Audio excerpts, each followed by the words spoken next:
Halo anak-anak, hari ini kita akan belajar cahaya dan alat optik. Ada beberapa hal yang akan kita pelajari di dalam bab ini. Poin-poinnya ada pengertian cahaya, kemudian sifat-sifat cahaya, sumber-sumber cahaya, ada benda gelap, kemudian bayang-bayang, pemantulan cahaya, berkas cahaya, pemantulan teratur dan pemantulan baur, kemudian yang terakhir ada hukum pemantulan cahaya. Mohon disimak baik-baik ya anak-anak. Ya, kita akan mulai di slide yang pertama. Pengertian cahaya. Cahaya merupakan gelombang elektromagnetik yang dapat merambat melalui ruang hampa udara. Nah, di sini yang perlu diperhatikan adalah ruang hampa udara. Jadi cahaya itu dapat merambat melalui ruang hampa udara. Kesimpulannya adalah cahaya ini tidak memerlukan medium dalam perambatannya. Ingat, ciri-ciri dari gelombang elektromagnetik, dia tidak memerlukan medium ya. Tidak seperti bunyi, tidak seperti suara, dia memerlukan medium. Makanya kalau misalnya cahaya matahari yang kita alami, yang kita rasakan setiap pagi gitu ya, setiap siang yang menemani kita, itu bisa sampai ke bumi.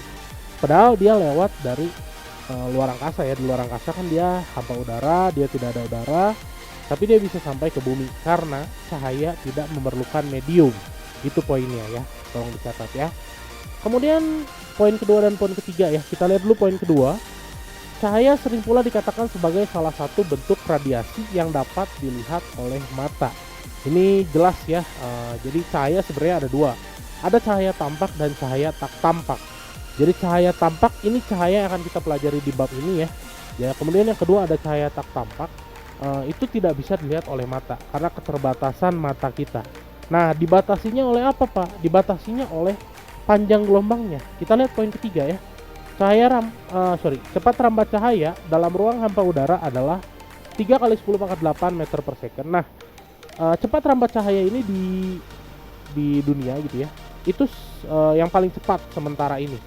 Tidak ada kecepatan yang melebihi kecepatan cahaya. Poin itu. Sekali lagi, tidak ada kecepatan yang melebihi cepat rambat cahaya.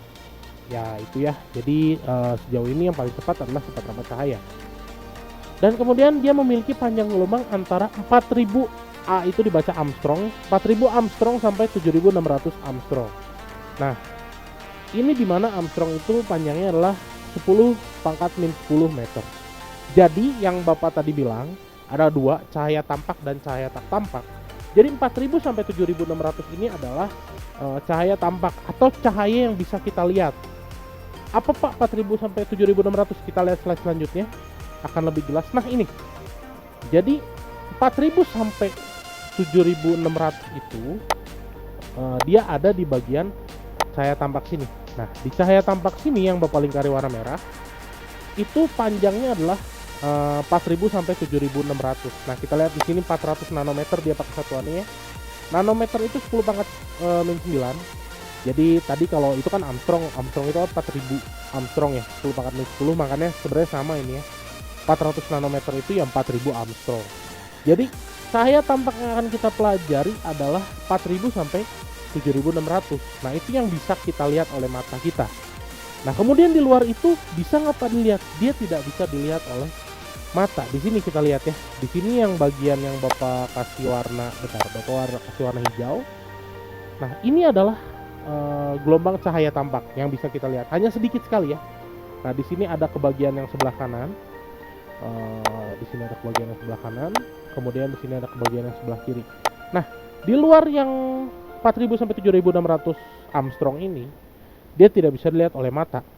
Tapi ada nggak Pak? Ada. Contohnya apa? Contohnya kalau misalnya kita lihat sebelah kiri, di sini ada sinar ultraviolet. Kemudian ada X-ray, ini pasti kalian tahu ya. Ini biasanya digunakan kalau ultraviolet itu sinar ultraviolet ya, kalian pasti tahu. Kalau X-ray ini biasanya untuk dipakai di bidang kesehatan. Nah, kemudian di sini ada juga sinar gamma. Nah, sinar gamma ini dipakai untuk pengobatan kanker, radioterapi ya. Jadi sinar gamma dipakai untuk pengobatan radioterapi. Kenapa dipakai untuk pengobatan kanker, membunuh kanker? Karena gini ya, poinnya adalah semakin ke sebelah kiri, dia kan panjang gelombang dia kan akan semakin kecil, benar nggak? Panjang gelombang dia akan semakin kecil, tapi panjang gelombangnya semakin kecil, yang makin besar adalah daya tembus dia. daya tembusnya akan sangat besar. Jadi contoh kalau X-ray ini dia bisa menembus daging, tapi kulit itu dia bisa menembus kulit dan daging, tapi yang namanya tulang dia tidak bisa tembus. Makanya kalau misalnya kita lihat di bandara tuh, kalian masuk bandara, kalian kemudian di X-ray, kemudian kita bisa lihat barang-barangnya ada apa aja. Kemudian kalau misalnya kita di ronsen juga kayak gitu ya, tapi tulangnya tetap warna putih, ya nggak? Tulang dia tetap warna putih, dia tidak tembus. Tapi kalau yang lain tembus ya, dia tembus kecuali tulang. Nah, balik lagi ke kemudian lebih ke kiri lagi ada sinar gamma. Nah, sinar gamma ini dia tembus sampai tulang ya. Makanya dia bisa mengobati sel kanker atau membunuh sel kanker di sana. Makanya daya tembusnya sangat tinggi semakin ke kiri. Kemudian yang ke kanan, ini panjang gelombang dia akan semakin besar. Panjang gelombangnya akan semakin besar, tetapi kebalikannya, daya tembus dia akan semakin kecil ya. Makanya ada beberapa gelombang, ada gelombang inframerah, microwave, radar, radio. Ini dia gelombangnya besar, tetapi dia daya tembusnya kecil. Seperti itu kurang lebih ya.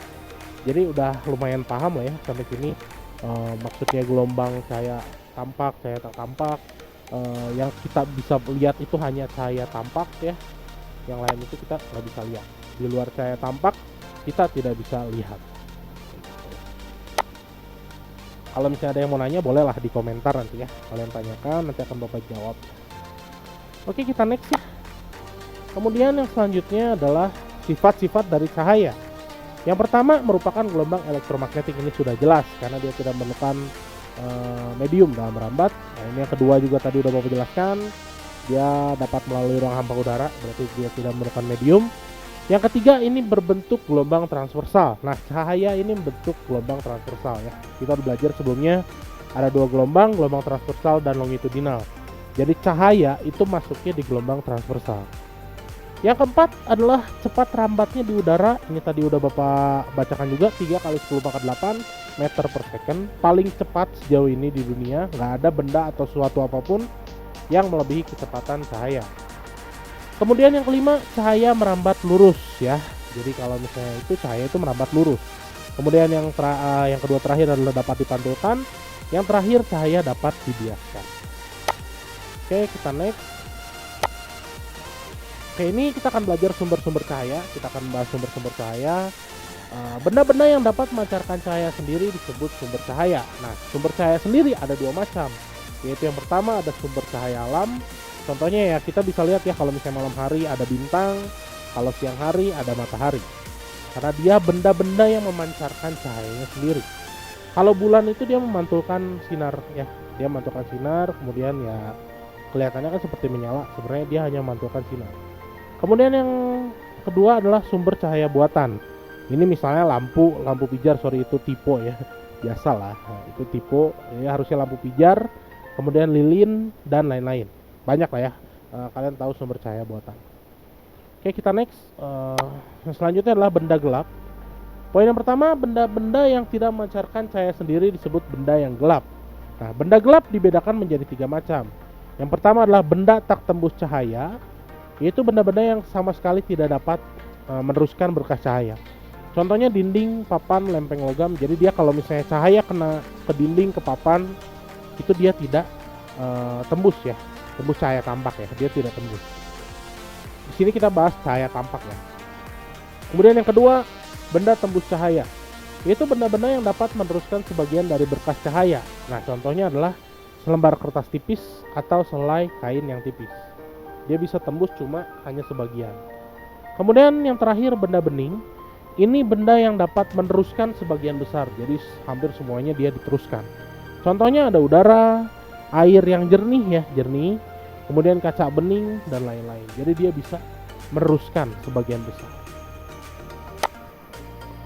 Nah, kemudian yang selanjutnya adalah bayang-bayang. Di sini pengertian adalah merupakan daerah gelap di belakang benda-benda yang tidak tembus cahaya. Bayang-bayang terjadi karena berkas cahaya lurus yang melalui benda terhalang oleh benda dan tidak dapat menembus benda tersebut. Nah, ini jadi terciptalah yang namanya bayang-bayang kayak gitu ya.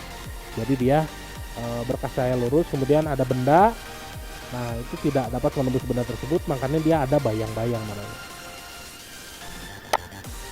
Kemudian pemantulan cahaya. Apabila cahaya mengenai suatu permukaan yang mengkilap, pada umumnya cahaya akan dipantulkan kembali. Nah, cermin merupakan benda yang paling baik dalam memantulkan cahaya. Ini pasti kita sehari-hari ya, kita pasti ngaca, kita pakai cermin untuk kita ngelihat nih udah cantik belum, udah ganteng belum gitu ya. Karena apa? Karena sebenarnya cermin ini adalah benda yang paling baik dalam memantulkan cahaya tadi. Jadi kita bisa lihat bayangan kita. Nah, ini berkas cahaya dibedakan menjadi 3, yaitu berkas cahaya yang sejajar. Nah, kita bisa lihat ya, kalau sejajar dia ini di matematika pernah ya, kalau sejajar dia lurus seperti itu. Kemudian kemudian berkas cahaya mengumpul atau konvergen, dia mengumpul ya cahayanya. Kemudian yang terakhir adalah divergen, dia menyebar. Nanti kita akan belajar berkas cahaya lebih mendalam di lensa dan cermin ya, kayak gitu. Oke, yang selanjutnya pemantulan teratur dan pemantulan baur. Nah, di sini ada 2 pemantulan ya. Jika berkas cahaya mengenai sebuah permukaan, maka berkas cahaya tersebut akan mengalami pemantulan. Pada permukaan yang halus atau rata, berkas cahaya sejajar yang datang setelah dipantulkan akan menghasilkan berkas cahaya yang tetap atau teratur. Pemantulan ini disebut pemantulan teratur. Nanti kita akan lihat gambarnya. Pemantulan teratur seperti apa, pemantulan baur seperti apa. Nah, ini pemantulan baur ya. Pada permukaan yang kasar, jadi ini faktor permukaan. Yang tadi permukaan lebih halus, yang ini kasar atau tidak rata. Berkas cahaya sejajar yang datang setelah dipantulkan akan menghasilkan berkas cahaya yang tidak lagi sejajar atau teratur, tetapi dia membaur. Nah, ini disebut pemantulan membaur. Kita lihat gambarnya. Nah, ini contohnya. Kalau pemantulan teratur itu kalau kita ngaca ya. Kita ngaca di cermin ya. Kita lihat di situ kan wujudnya nggak ngeblur ya, tapi dia teratur, dia sama seperti kita, bayangan yang dihasilkan sesuai. Tapi kalau pemantulan baur, kalau permukaannya tidak rata, contohnya bulan dipantulkan di air laut gitu ya. Kalau air kan dia bergelombang-gelombang ya, permukaan dia tidak rata tapi dia bisa dipantulkan. Makanya kita lihat di gambar yang kedua, si bulan itu hasil pemantulannya dia tidak rata atau namanya adalah pemantulan baur seperti itu. Oke, yang selanjutnya adalah hukum pemantulan cahaya. Nah, ini ada hukum pemantulan cahaya ya. Kita dengarkan ya. Jika seberkas cahaya mengenai permukaan bidang datar yang rata, maka akan terjadi 2 hal.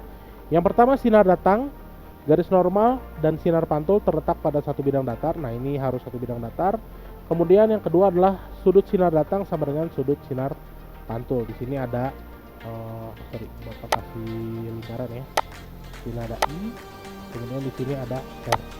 Nah, kalau yang I itu dia sinar datang, sudut sinar datang, itu kemudian yang R adalah sudut sinar pantul. Jadi harus sama sudut I dan R ini, karena yang namanya pemantulan cahaya seperti itu, dia sama dengan sudut sinar datangnya sama dengan sudut sinar pantul. Nah, gambarnya seperti ini kurang lebih bidang datar ya. Kemudian ada sinar datang, kemudian dipantulkan dengan sudut yang sama besar. Sekian pembelajaran hari ini. Semoga bisa memahami dan mengerti dengan baik ya anak-anak. Salam Veritas.